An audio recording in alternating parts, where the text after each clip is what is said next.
미국 유학생 할 때 너무 어렵게 힘들게 지내서 그런지 작년에 그 공동의회 개최해가지고 임직하신 분들, 장로님, 안수 집사님, 권사님들 미션을 엄청나게 어려운 걸 주셨더라고요. 그 고생을 이렇게 그렇게 왜 하셨는지 그때 미션을 혹시 들어보셨습니까? 지금 화나신 건 아니에요? 아니, 하나님 제가 그 당사자 아니겠습니까? 그때 네. 자 새벽기도 2번 이상 무조건 참석하기, 또 금요기도회를 한 달에 3번 이상 참석하기. 네. 그다음에 그 권성수 목사님께서 지으신 12보석의 책이 있습니다. 그게 12관대 매주 그 읽고 매주 독학하면 목사님 계시는 단톡방에 올리기. 또 그다음에 힘든 게 뭐냐면 15분 동안 성경을 읽고 통독 성경 해가지고 담임 목사님 계시는 단톡방에 올리기. 이게 이제 인정하는 거죠. 또 뭐 하나 있는 걸로 기억나는데 기억나네. 그때 이제 임직자가 이제 선정이 됐었는데 그냥 임직을 하면 안 된다. 이제 이런 이제 기본적인 저 혼자 생각이 아니라 여론이 있었어요. 여론이. 그거는 당에서도 목사님 되겠습니까? 혹시 이거 안 되는 거 아닙니까? 되겠습니까? 이렇게 말씀하신 거 제가 알고 있습니다. 그래 그게 예. 이제 우리 이제 임직하시는 분들이 이제 뿌듯하게 임직하시라고 그러니까 이런 과정들을 잘 예. 이렇게 해가지고 예. 이제 임직을 이제 하면 이 뭔가 해냈다는 이런 성취감 있잖아요. 그 성취감을 제가 선물하고 싶어가지고 이제 그렇게 할 때는 너무 힘들고 괴로웠는데 하고 나니까 야, 정말 그렇죠. 정말 뿌듯하더라고요. 그 덕택에 제가 안 했던 성경 일독을 그 해 했다는 거 아니겠습니까? 감사합니다. 훈훈하게 잘 마무리된 것 같습니다. 또 요즘에 저희 특별히 매달 넷째 주에는 영화부 심주일이라고 영화부 부모님들도 아주 반응 좋은 예배에 거죠. 좀 집중할 수 있도록 이렇게 노력하고 있습니다. 거기 보면 목사님의 장로님도 오셔가지고 이렇게 도와주시고 그런 얘기를 들었거든요. 저희가 이제 목사님 모셨으니까 가족 이야기를 또 빼놓을 수 없게 됐습니다. 목사님 너무 바쁘시니까 가족이랑 시간 잘 많이 못 보내지 싶은데 어떻게 가족이랑 많은 시간 좀 보내고 계실 수 있는지. 잘 못 보내죠. 네, 잘 못 보내는데 이제 동신교에 있을 때부터 그 전에 부교육자 생활 할 때부터 사실 쉽지 않았어요. 이제 그때도 이제 거의 집에서 이제 잠만 자고 나가는 때가 많았고 그래서 이제 둘째가 아마 그랬을 거예요. 아빠는 교회에서 살지 그랬어요. 그리고 이제 저희 가족들 이제 몇 명하고 이제 그때 당시 같이 사역하는 청년부 부교육자하고 같이 식사하러 갔는데 이제 큰애가 아마 큰애가 그랬던 것 같아요. 그 사역하시는 동역자 목사님한테 질문을 하는 거예요. 있지만 없는 것은 무엇일까요? 있지만 없는 것. 그래서 이제 그분이 뭐 성령님 뭐 이렇게 이제 그게 아니라 아빠가 있지만 없다. 좀 우픈 이야기. 그래, 그랬어요. 근데 코로나가 터지고 나서 제가 한 재택근무를 이제 집에서 그때 한 2주 정도 했었거든요. 네네. 그때는 이제 애들이 한 일주일 정도를 저를 정말 잘 가지고 놀더라고요. 오늘은 어떻게 아빠를 가지고 놀까? 그래서 한 일주일쯤 지나니까 애들도 시들해져요. 그래서 좀 섭섭하더라고요. 그래서 너네 오늘 왜 요즘 아빠한테 놀아달라고 안 해? 그랬더니 식상해서 재미가 없다 그러더라고요. 그래도 최근에는 또 아들하고 체스도 두고 하시다는데 졌다면서요? 제가 할 말이 있어 그거는. 아니 그게 이제 제가 분명히 이길 수 있는데. 이길 수 있는데. 그럼요. 당연히 이길 수 있죠. 이길 수 있는데 이제 그날 제가 그 다음날 새벽에 중요한 설교가 있고 빨리 자고 해야 되는데 얘가 밤 늦었는데 체스를 붙들고 저랑 하자는 거예요. 그래서 저는 빨리 끝내야 되는 이런 조급한 마음에 하다 보니까 몇 번 실수를 돕고 그래가지고 이제 진 거지. 아드님이 참 현명하신 거네 보니까. 그거 딱 노리고 붙자고 한 거네 보니까. 요거는 제가 내일 확인 고등부 가서 한번 물어보도록 바로 하겠습니다. 바로 확인할 수 있네 그죠? 그래서 담임 목사님은 가장으로서 본인이 몇 점 정도의 아버지인지. 어렵다. 근데 사실 가장으로서 저는 사실 별로 그렇게 크게 점수를 주기는 힘들어요. 그래서 뭐 많이 줘봐야 한 5, 60점? 이해합니다. 뭐라고요? 아니라고 해주셔야 되는 거 아니에요? 그리고 개인적으로 한번 여쭤보시겠어요. 제가 교회 설교를 들으면서 우리 성민교회에서는 있을 수 없는 파격적인 설교를 준비를 하시더라고. 제가 정말 좋아하는 그룹이 있거든요. 아이브. 걔는 6인조인데 걔들 그걸 또 끌어내셔가지고 또 설교 또 도입하시고, 그 다음에 또 놀란 거는 최근에 유행한, 아시죠? 다들 아시죠? 봄날의 햇살. 야, 그거를 목사님께서 도입에 딱 하시더라고요. 어디서 이걸 하시는지 궁금합니다. 저도 어떻게 이걸 발굴해내시는지, 정말 이거를 대입하시는지. 최근에는 이제 아이브가 신곡을 냈죠. IM하고 키치라고 와우. 신곡을 내서. 박수 좀 쳐요. 문화의 흐름에 열심히 따라가려고 네. 노력하는 편입니다. 근데 이제 맨날 그런 거 보고 있는 건 아니고요. 네, 뜨고 있는 것들은 자꾸 보려고 노력을 하는 편이고, 이제 봄날 햇살 같은 경우에는 이제 드라마 내용이잖아요. 네. 이제 그런 것들은 이제 보통 인기 동영상에 떠요. 이런 것들이 이제 뜨면 이제 클립을 보고 그 내용이 뭔지 이렇게 여러 신문 기사라든가 이런 걸 찾아가지고 네. 이제 잡아서 그거 가지고 이제 설교에 잘 매칭되는 부분이 있으면 이제 그렇게 인용을 하곤 하죠. 특별히 이제 4대가 함께하는 기도회 때는 아이들도 오기 때문에 너무 이제 좀 이렇게 진지하거나 올드하거나 이런 내용만 가지고는 그럼 아이들이 얼마나 오기 싫겠어요. 그래서 그런 노력을 살짝 하는 편인데 많이 부족합니다. 목사님이 아이브도 좋아하시지만 그 존경하시는 분 제가 한번 여쭤봤었는데 가장 존경하시는 분이 아마 성도님들도 아마 예상하시 싶은데 동신교회 권선수 목사님 예, 또 이찬스 목사님 그런데 이제 가장 존경하시는 분은 아버지 어머니시다라고 네, 네. 하셨어요. 네. 어떤 점을 존경하시는 건지. 물론 그때 다들 그러셨겠지만 저희 아버지 어머니도 힘들게 사셨어요. 저희 아버지는 이제 경북 의성 출신이시고 예. 어머니는 이제 대구 출신이세요. 예. 근데 이제 두 분 다 특히 아버지는 어려서 굉장히 가난한 삶을 사셨어요. 할아버지가 이제 3살 때 저희 아버지 3살 때 돌아가셨기 때문에 아버지에 대한 기억이 없으세요. 예. 그러니까 아버지로서 자녀들에게 아들들에게 어떻게 해야 되는지를 모르셔요.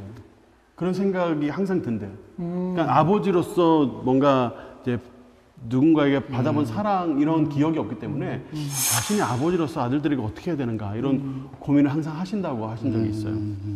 근데 제가 봤을 때 저희 아버지는 정말 자녀를 위해서 헌신하시는 분이었어요.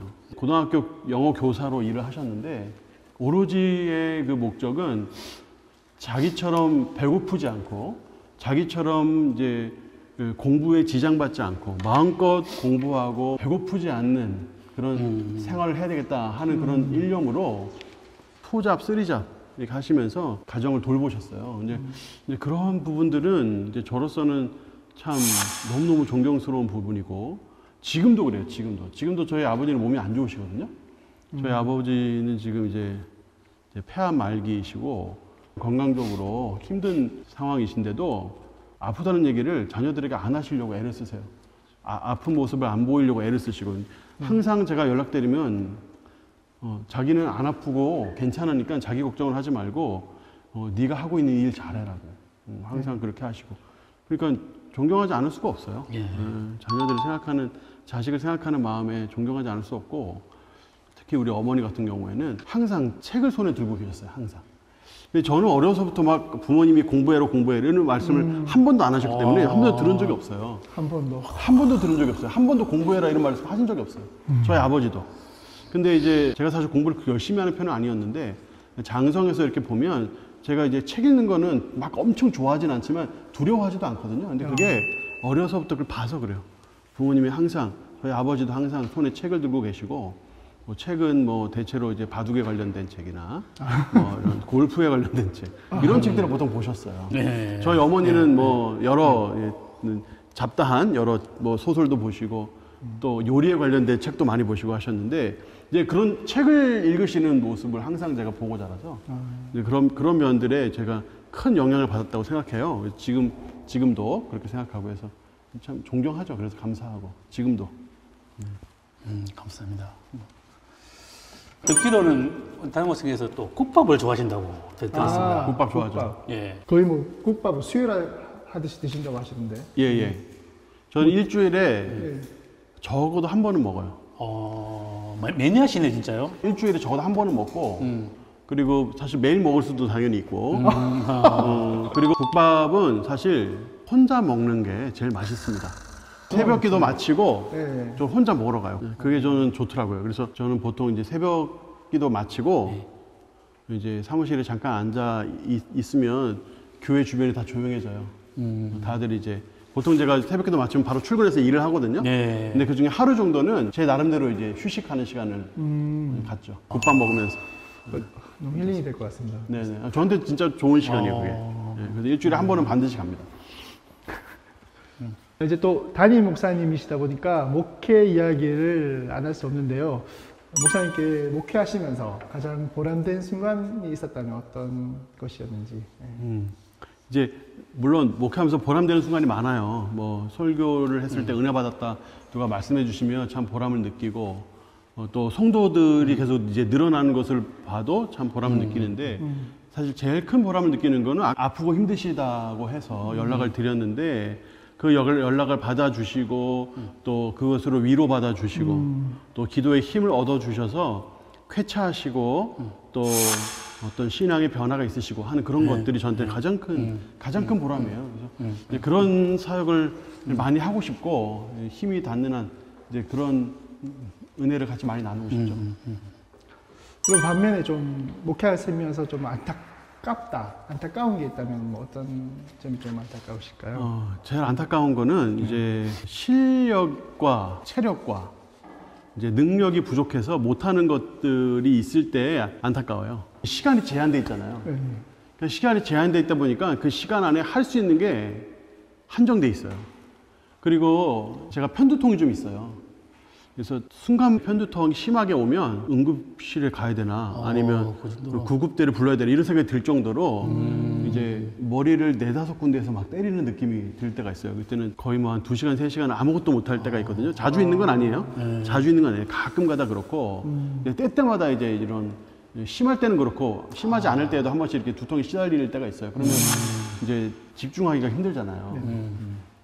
이제 그럴 때 참 힘들어요. 그리고 이제 설교를 이제 하다 보면 항상 부족함을 느끼거든요. 그래서 계속 이렇게 좀 설교 준비할 시간이 이제 필요하고 책을 읽을 시간이 필요하고 연구할 시간이 필요한데 이제 그런 부분에 대해서 좀 시간이 좀 모자라고 할 때 그럴 때 좀 안타깝죠. 그럴 때가 좀 제일 힘든 것 같아요. 목회하면서. 담임 목사님으로 이제 근무하면서 같이 근무하는 목사님들 있지 않습니까? 우리 같이 동역하시는 목사님들께 본인이 어떤 이미지인지 한번 여쭤봤더니 별로 좋지 않을 것이다.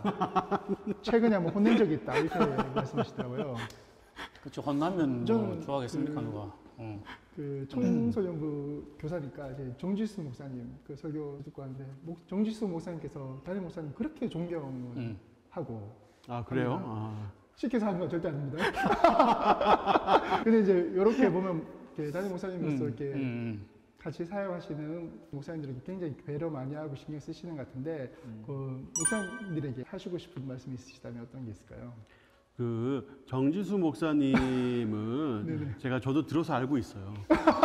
가끔 가다가 제 흉내를 낸다 그러더라고요. 제 성대모사를 한대요. 그래서 제가 한번 궁금해가지고 진짜 순전히 궁금해가지고 한번 해보라고 한 적이 있어요. 그랬더니 얼굴이 빨개지면서 그래서 결국엔 제가 못 들었어요. 못 듣고 이제 한 번씩 이제 마이크 빼고 제 이야기를 할 때가 있더라고요. 근데 그거를 지금 이제 청소년부에 제 큰아들, 작은아들이 다 가 있거든요. 근데 저한테 이야기를 안 해줘요. 무슨 얘기인지 끝까지 이야기를 안 해주는데 잘하고 있네요. 뭐 하여튼 뭐 애들이 좋아하고 재밌어 한대요. 그래서 마음껏 하라고. 그럼 되겠죠 뭐. 재밌다고 하니까 마음껏 하라고 하긴 했어요. 근데 이제 부교육자분들도 나이 차도 얼마 안 나고 사실 그렇기 때문에 사실 이제 그분들도 뭐 아무리 뭐 길어도 5년 안에 또는 길어봐야 10년 안에 다들 이제 담임으로 이제 가셔야 되잖아요. 대부분 특히 남자 부교육자들은 거의 다 그렇기 때문에 이제 그분들이 저를 보면서 저렇게 목회를 하면 교회가 이런 결과가 나오는구나 생각을 하고 잘 들여다보면 좋겠다 싶어요. 그리고 이제 우리 교회 같은 경우에 가지고 있는 특성들이 있는데 이런 특성 안에서 이것도 해보고 저것도 해보고 이것도 시도해보고 저것도 시도해보고 이런 것들을 좀 해봤으면 해요. 그게 나중에 엄청 재산이 되거든요. 그러니까 나중에 이제 목회를 하다 보면 새로운 환경을 많이 접하게 되는데 이런저런 환경을 그때마다 접해가지고 하나씩 하려고 그러면 시행착오가 너무 많아요. 근데 지금 이 교회 안에서 제가 이제 기본적으로 이제 우산이 되어주고 버티고 있으니까 그 밑에서 성도들을 위한 또 교회를 위한 이런 새로운 것들을 자꾸 만들어서 자꾸 해보면 그게 나중에 이 사역자들의 다 재산이 되거든요. 그래서 그런 것들을 하면 좋겠다. 이제 그런 생각이 들어요. 그래서 계속 시도해봐라. 하던 대로 하지 말고. 해왔던 대로 하지 말고 반드시 새로운 걸 좀 생각하고 뭐가 더 좋을지를 고민하고 같이 의논하고 해서 한번 시도해봐라. 좀 그렇게 많이 이야기하고 그렇게 또 얘기하고 싶어요.